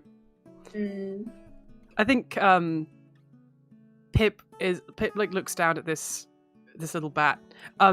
Speaking of, actually, what kind of bat are they? Are they a similar species to her, or do they have smaller ears? Are they an actual pipistrelle? They are not a pipistrelle. I know that you were so they are actually a pipistrelle. They're a short-eared brown bat, as opposed to a long-eared brown bat like you. So a cousin. A cousin. I think they are wearing just a simple sort of, not a flight suit like yours, but a similar sort of just draped shawl that kind of clips in places. You notice that their fingers have calluses, assuming kind of indicating that they work with them. They have a sort of mohawky, sort of cropped tuft of hair on their head, and keep the rest of it quite closely shorn. So where you have quite a fluffy chest, they have opted to keep it quite short. I think to herself, I think Pipistrelle has a little moment of appreciation for finding another bat, even in this very sorry state, and suddenly makes the decision. She'll kind of run past the other two. She just kind of looks over both of them and says, "Breakfast. and she is going to trot away, kind of gargoyle style, and go and look for some. See if she can scrounge up any like insects or berries and things nearby, because she wants to keep her cold-blooded friends fed and as warm as possible. So I'd like you to make a cunning roll for me. To see how well you do at finding or trying to forage for something in the nearby area. Okay, can I tag my following tracks to see if I can find any indication of some bugs nearby? Yes. Thank you. Didn't even need it. Hell yeah. That is a success. You do as well as you can. You find bug tracks are pretty difficult to follow. It's not something you look for as a bat. But you do find a suitably wet-looking log, and you sort of like peer under it. It's looking quite scarce, but you do find some wood lice. You note that this log has been picked over several times. Normally, when you would let's say like look for something, they'd be full of little bugs and bits. Especially as the forests are so big and the beasts in it, relative to that. There should be an abundance of food, but you notice this log has been picked over a lot. You find some wood lice though, and you leave a few, and you bring them back, kind of speared on skewers. Yeah, she kind of. She kind of comes over with all these, with some of these wood lice, and I think she would turn to Thistle and say, "Do you think it would be worth trying to rouse them and see if they want some food?" I think just let them rest for now. Waking them up now could be devastating to their recovery. Okay. Thistle doesn't actually know this is the case, but it sounds. I was gonna say, I feel like, as you're saying, we shouldn't wake them, it'd be, bad for their health. There's sort of like a groan from behind you, almost in defiance of your statement. As this bat starts to like rouse on their own a little bit. Well, there you go. So you didn't even need to wake them up. They're not on their own. Totally fine. I think sort of Pip would kind of. Where am I? It's kind of bat struggles a little bit and kind of is blinking blearily in the very bright sunlight. Oh, I think Pip would go over to them holding a wood louse and say, good morning, friend. Would you like some breakfast? The bat goes, why do I hurt so much? And they sort of just look down at their arm and go, that's... Ooh. And they sort of look away, feeling a little bit sick. Oh no. I think Balthazar... Oh, sorry. Go for it. Oh, Balthazar just kind of, just suddenly just appears in their, personal bubble. Rest easy. Rest easy now, friend. A great storm blew over last night, and thunder or lightning struck the tree that you were dwelling in. You were in quite a bit of a tight spot, but the fast thinking and quick action of Pipistrel and Thistle found them getting to you in a timely manner, and we managed to extricate you from the ruins of your home, patch up your wing, and now you're here, and I have no doubt that you are very hungry. Here! And he takes the louse from Joel's hand and just kind of like pushes it into the bat's hand. Oh my god. Into the hand or into the head? No, into the hand, and into its hands, so it can kind of like grab the little skewer stick. So, the bat is lying on the ground, and you try and put the food into the hand, and the bat's just like, when you say like, a storm came through and struck your house, the bat just sort of kind of twists around and is looking, and then winces as it's moving its broken arm. And goes, oh no, stars, this is awful. And it seems distracted and kind of burbles, and is moving between like thanking you for saving them, but also like, I've just lost all of my worldly possessions. Yeah. Thistle now manages to shove past Balthazar, like crouched in front and says, All right, now you stay still. Don't move too much. We need you still to rest. Your arm's in terrible shape. They pick up the speared woodlouse and they hold it. They don't shove it back into the bat's hand, but they hold it ready for them to take. And just gives them a little pat on the shoulder and says, "You're safe now. I'm a stitcher." They point at the little crest around their neck. So you're in good hands.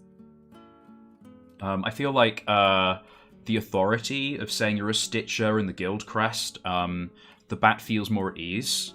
And it takes a while. I say, like, you guys do tasks that you would normally do, like, Balthazar, you're maintaining your equipment, Pipistrel, you're sort of, like, sunning yourself and warming up.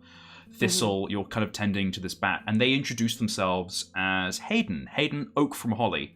And they explain that they used to live in Grinder's Nest, but had this week just moved further away. So this is really just an awful stroke of luck. Interesting. Yeah. Hayden's explaining to you, Thistle. Oh, go ahead.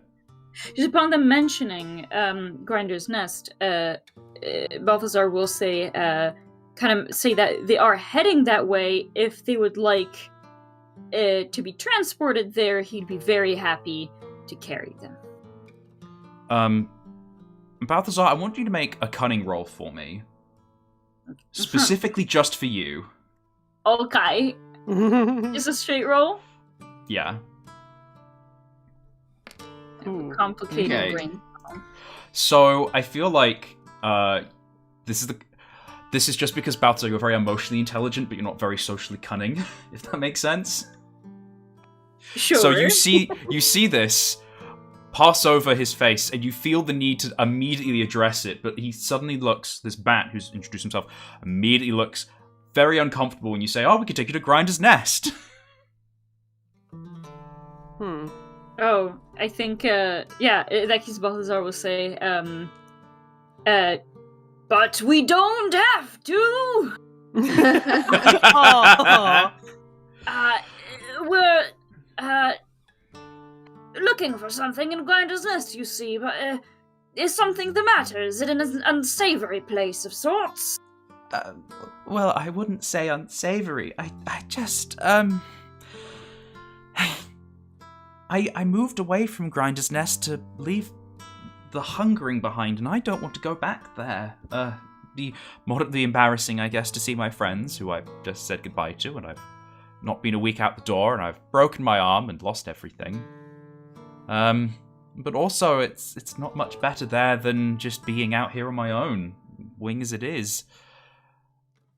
Is there anywhere else you could take me, if that's alright? We'll be heading to Summit after that. And the bat nods a little, and I have a cousin in Summit. I guess I could try and see if they take me in. Oh. Well, then I shall carry you all the way to Summit. The bat sort of just kind of, he leans his head back and seems to be kind of taking in again that all of the stuff he's stored up for winter is gone now.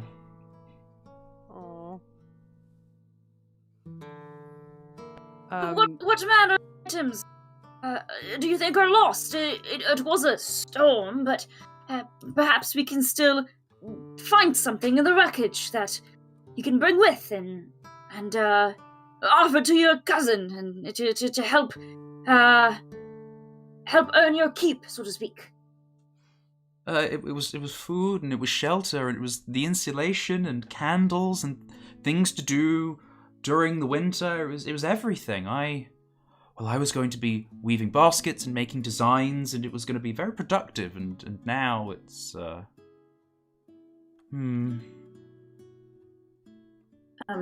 Thistle. I guess we could try and pick through the wreck. That would be very kind of you. Thank you if you would do that with me.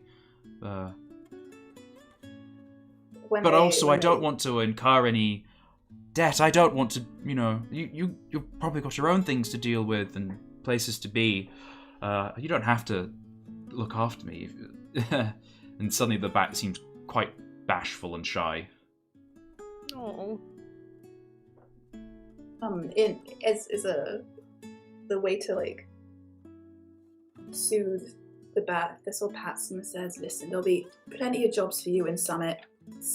There's loads of guilds. You can easily join one of the guilds." Well, I am a wicker weaver, but they don't really have a proper standing at Summit. There's just a room, really, a storage chamber, but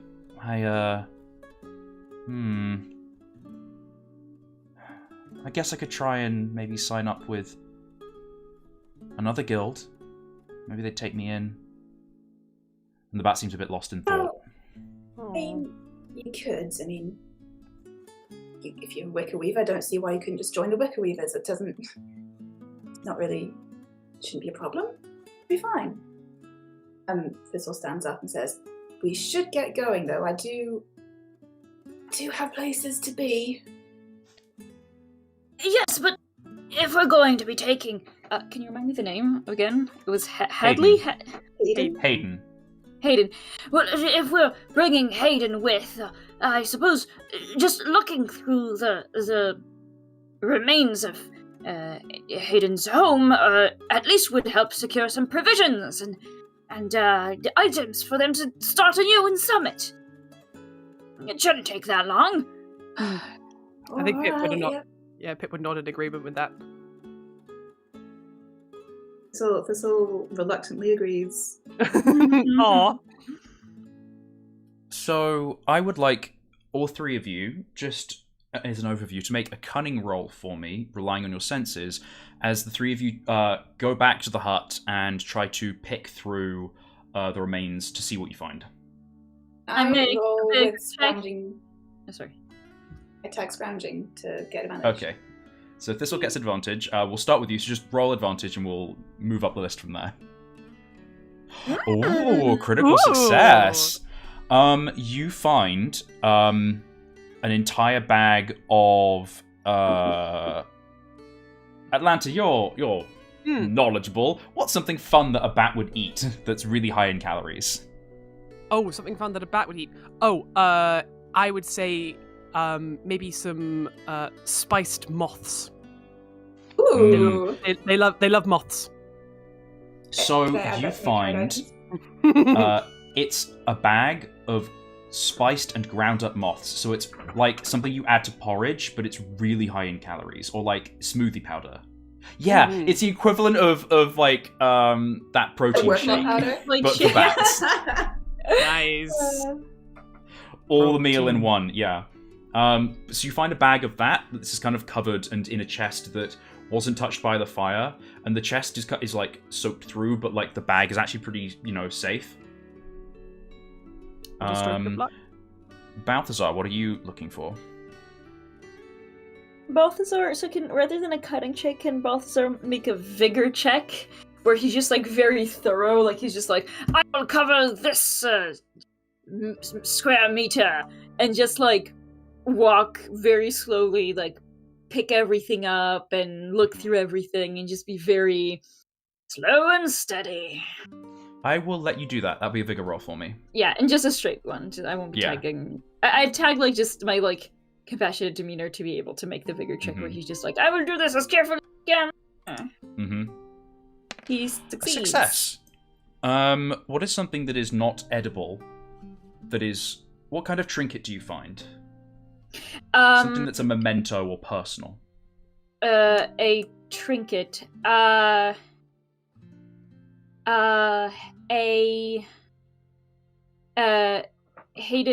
is that the name? Sorry, I'm like keep forgetting the name. So Hayden learned wicker weaving from his grandpa, and his late grandpa. And Grandpa made like this very lovely little intricate kind of amulet that was supposed to keep him safe. And Hayden actually usually wore it around his neck, but when he was going to sleep, like he, took it off. And keep him safe it did, as Balthazar returns with this little safety amulet back to Hayden. Handing it to him, not knowing, just thinking it's something that he made. that Hayden made. Wincing, Hayden almost aggressively snatches it out of your paw as you're like, I found this! And immediately slings it over his neck, but kind of winces because he can only do it with like one arm. Because the other is just sort of like in a stick. And she sort of goes, this is very, very personal to me. I didn't think this would be left. Thank you. This is so wonderful. I think this is worth even more than saving me. This is incredible. Thank you. I think Balthazar, not knowing its sentimental value, just says, I think saving you is more important, but I'm glad that it could bring you some joy among all this. Yes. And we'll just kind of say, well, I still have about 26 square centimeters left to do, so I'll be back to that. And he'll just kind of... You're sort of sorting through mushy books and ruined stuff. You don't find anything else of use, but you're sort of like, blah, blah, blah. Yeah, just like, oh, this is a great cookbook. This was a great cookbook. This was a great cookbook. So Pipistrel, what do you do? I think she's gonna look around, like if there were any parts of the little hut that weren't like in the direct line of the fire. I think she's just going to look around for any kind of personal artifacts, I guess, and maybe maybe something that could potentially be useful, like maybe a map has kind of survived, or maybe some letters, or maybe other things. I think she's kind of also looking for herself. She's nosy, so make a cunning roll for me. Okay. May I actually? Yeah. Okay. I want you to make 2 rolls for me. You're rolling twice. So it is like advantage, but they're separate things that you're looking for. You don't get a roll for advantage, if that makes sense. Okay, so 2 rolls for cunning, but 2 for different things. Yeah, okay. 2 straight rolls. Okay, first cunning, and then second cunning. Ooh. Oh, hell yeah! Okay. What is something snoopy and personal that you find that you... Well, what is something snoopy or personal that you find? I think maybe she's looking through, like, there's like soggy papers and books and things, but then she comes across like a little dry patch where like maybe a roof shingle or something maybe flew into here, or like or something fell onto it, and she finds letters, but they are pertaining to... Oh, sorry, no, Brian, you go ahead. You find a half-finished letter collapsed under a desk. And reading through it, it seems to be from Hayden to a friend in Grinder's Nest. And it's talking about how lovely the view is from the tree, and how nice it is to not have to pay the tithe to the hungering anymore. Pay the tithe to the hungering? Huh. I think she kind of starts reading it, I think she kind of starts reading the letter and she kind of doesn't think much of it, but like the further down this unfinished letter that she gets, the more like her brow kind of furrows, and she's like, "What?" And I think just while the others are kind of like busy clattering around, I think she's just gonna like pocket that letter. She's gonna like shove it in her little messenger bag and hope that no one noticed. It's a very subtle action. And what is something not edible but useful that you find? What's a tool that you find that Hayden would find useful? Oh, in that case, then, I think in that case, then, next to, I feel like maybe this is like an overturned desk or something, or like a workstation. So while she's kind of like moving papers aside, maybe she finds a weaving tool, one of the like instruments that Hayden would have used to actually like weave baskets together. It may be a little bit soot blackened, but not bent. It's a bit soot blackened, but what makes it valuable is that it's made of metal. Yes. It's for it's a tool specifically for bats. And this is why you find you're like, oh, this fits on my claw. Oh, it's kind of a kind of partial shovel and kind of curved tool that's for like moving the reeds that you would to make different patterns and things like that to help move them around. Sort of the equivalent of like knitting needles, but so specific that it would not be useful to any other creature because they just use like their paws or their claws or something like that, and wouldn't use it for any other kind of activity. Yeah, I think she finds that and she lets out like a little happy bat squeak, like ooh, because she's like, oh, it fits my hand. Like that never happens. I think like she kind of like trot up to Hayden and be like, look what I found, and she'd like hold out her little back claws with the tool in her, not palms, equivalent to bat palms that you can get. You're waving them around, and he goes, oh, my squidges. That's adorable. And he kind of mimes with one claw. He says, it's because you squidge, and you squidge it down, and then you move it up, and you pull it, and you push it, and then it makes and he's kind of scribbling in the dirt with one claw, and it makes a diamond. And yeah. That's so cute. Pip is like, she's so excited by this, like, oh, that's fascinating. I've never seen such a tool. And she, she like kind of, I think she's gonna like give it to him and then say, it's like, I'm sure once your wing is healed, you'll make so many beautiful patterns with this. And he seems a bit more hopeful now than he was before. Oh, right. Good find. Good. Well done, gang. Found some good shit. I am going to close today's session as you guys head towards presumably Grinder's Nest. Is that where you want to head next? Yeah. I think so. That's where our clues are. Mm-hmm.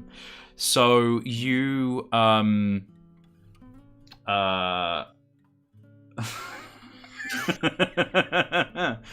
oh, something monstrous is emerging in the corner of the map. I'm gonna say you make like a little litter for Hayden to be dragged along in, so that Balthazar, you can sort of just happily sort of have this sort of like backpack strap, and then Hayden's just dragging behind on the road. I want a baby Bjorn for. Oh my god.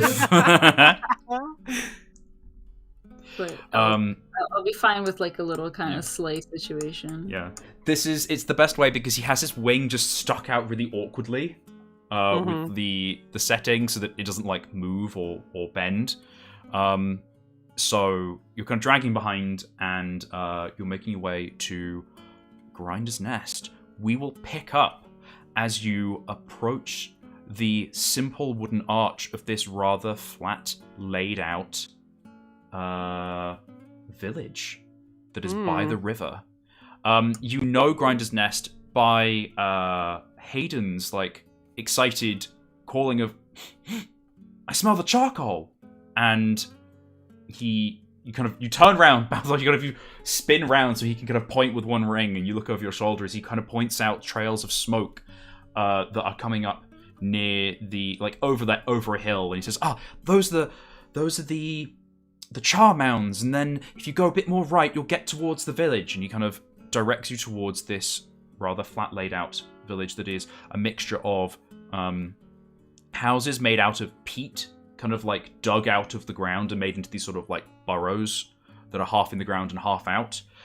Some of them are wooden beaver lodges by the river and otter lodges, and some of them are houses that are on stilts near the river. Cute.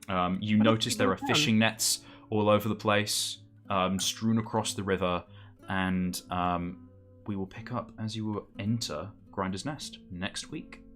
Ooh. Not as much of a cliffhanger as last week, but kind of a nice jaunt into the next town. Suddenly Balthazar dies. What is going on here, by the way?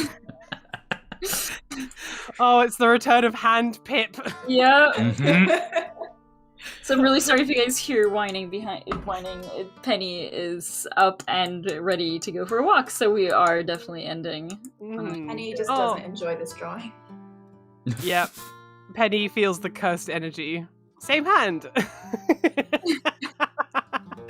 Oh god. No, there's two of them. So good. And also so bad. Yeah. Yeah. I'm having many emotions right now. Well, thank you everyone for joining us on this latest chapter of Beast Fables. I have been Brian, your narrator for today's adventure, and we will pick up at the strange, mysterious town of Grinders Nest next week. I have been joined by Pipistrel, Balthazar, and Thistle, played by Atlanta. Please reintroduce yourself. Hello everybody, I'm a puddle of mud, otherwise known as Atlanta. You can find me on Twitter at Alpaca Scribbles and on Instagram at Alpaca_Scribbles. Thank you for a wonderful game today, Brian. Lots of drama, lots of intrigue, and thank you, Ver and Eve. Your scene actually of you two kind of talking was so enjoyable to listen to. I really, just, well done, you storytelling geniuses. Ver, do you want to pick up? Me, Ver, yes, sorry, I've been soothing a baby Hound. here. A hound baby. I have been Ver. You can find me on social media, Verface at Twitter, Sticks and Sharks at Tumblr, and you can also support me on Patreon at Verface. Sorry, I had moved up and hit my desk in an effort to be a little closer to the microphone. Patreon is the latest public support website. We love it. Yeah. I'm very curious where things will take us. What the hungering is, like, what the hell? Yeah, Brian, thank you very much for the yet another installment of an intriguing game and very stressful game. And Eva and Atlanta, thank you very much for joining me as well on this beautiful journey, full of friendship and not friendship when it comes to but enjoyable interactions nonetheless. And our cold-blooded friend. Hi, I'm Eve. I am Eve G. Wood on social media, and I was playing Thistle. And thank you again for great DMing from Brian and very enjoyable interactions from Pipistrel and Balthazar. I'm glad that Thistle and Balthazar could kind of have a little more of a one-on-one. Yeah. And I'm excited for our friendship, ? To blossom. Yeah, our professional relationship. Someone who kills and someone who heals. I was going to say our ship, because it's not a friendship, but no, not that. No. Our acquaintanceship. Our acquaintanceship, there you go. I don't think... I mean, correct me if I'm wrong, but I don't think Beast Fables is the space for, like, enemies to lovers. No. It's up to you, the audience. Tell us who you ship. Oh god! But also, you could not do that. I know that Quincy is on a ship to the Blackwater. Oh, Yeah, Lord! That's the only ship we tolerate. Dead ship. Death. If you're dead ship, is that just who you want to die? Yeah, that's it. That's the only ships we tolerate is the dead ships. Who should we kill next? One last thing before we go. Apothecary is at £5,000, which is incredible. 222 backers. I feel that's a special number. So hopefully me and Anna will be announcing some new things to be developing for the book soon. Hell yeah! Exciting! Ooh. Well, I will see all of you next week. It's a goodbye from us for now. Goodbye. Bye! I think that made it in.